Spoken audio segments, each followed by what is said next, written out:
using them to justify the bombardment of the medical center. Well, let's now cross live to the founder of International Networking for Humanitarian, Mohammed Hussein, now joining us here live from Gaza. A very warm welcome to you today, sir. I just want to get straight to it, if I may. Israel alleges the Indonesian hospital is above Hamas tunnels, as you and your humanitarian organization were involved in building the hospital in question. Did you ever see any evidence to support such claims? First of all, I have to tell you that I was one of the team that built this hospital. We built the hospital since 2011 until 2014. So we provide everything. Every single day we were in the site of this hospital, and I can tell you exactly there are no any evidence that support this claim. All right. What about the southern part of the Gaza Strip? Because Israeli airstrikes have been targeting the north. As you know, Netanyahu has told many Palestinians to evacuate south, but that's where schools and hospitals, as we understand, have been also being used as bomb shelters. We understand a lot of them have also been damaged in the southern parts of Gaza. I wanted to ask you, Mr. Hussein, are there any humanitarian zones left that people can seek refuge in?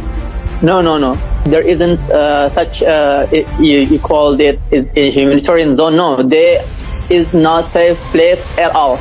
We are in Gaza, in every area in Gaza, from north to the south. I am in the south now, but before a few minutes ago, I can hear the very big exploding near from my house, you know. Besides that, after some of northern Gaza came to south, the number of the killing in the south is very much larger than the northern area. So I can tell you simply that there is no safe zone in Gaza, and we are now just waiting for our turn to be killed and to be next victim. Well, that's just an awful thing to say, Mr. Hussein, and I hope you're going to be wrong, and I hope you're going to stay safe in that region. As you said there are no safety humanitarian zones left anymore. I saw a report earlier today, unconfirmed, but I saw a report saying 18 hospitals across Gaza are no longer functioning or rest in ruin. Over the past weekend, Mr. Hussein, we have seen unprecedented protests all around the world, from Latin America to Europe to Africa, even all the way to Indonesia, with huge protests happening there as well. People are supporting the Palestinians. They are protesting what the UN has called Israeli war crimes. Why is it that so much of the world seems to be talking in a united voice, but one very small part of the world, the United States and Israel, don't seem to be hearing the chorus? Yeah, I think it's very clear, because this world, this government of the world is designed to be a part of this occupation. We know that it's no more secret that United Nations is also part of this occupation.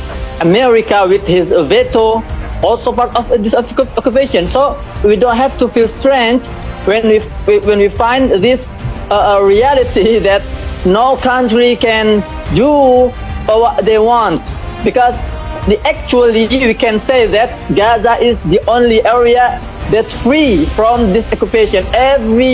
Each country in the world are occupied by America, by Israel, by Zionists, except Gaza. That's why the people cannot punish this Zionists.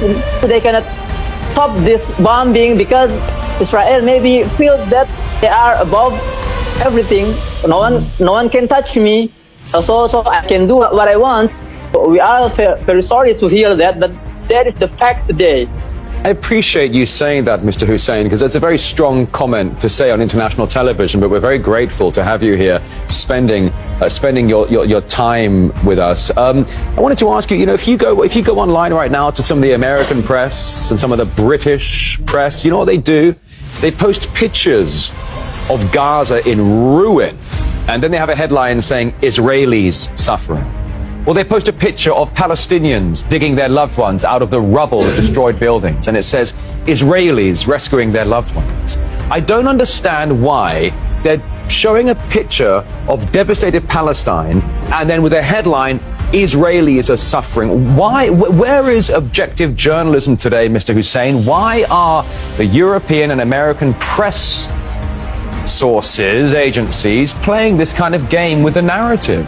Yeah, and I told you that everything is designed, include media, because we know well that this occupation already take control most of media in the world.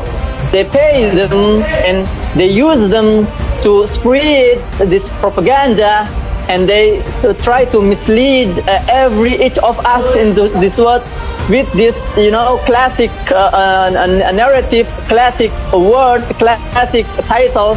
I can't tell you that I have to feel strange about all of this. This is their game. This is their rule. This is their world. But today we have citizen journalism where everyone can see with their eyes. Everyone can say what they think. If everyone can control the media by their hands.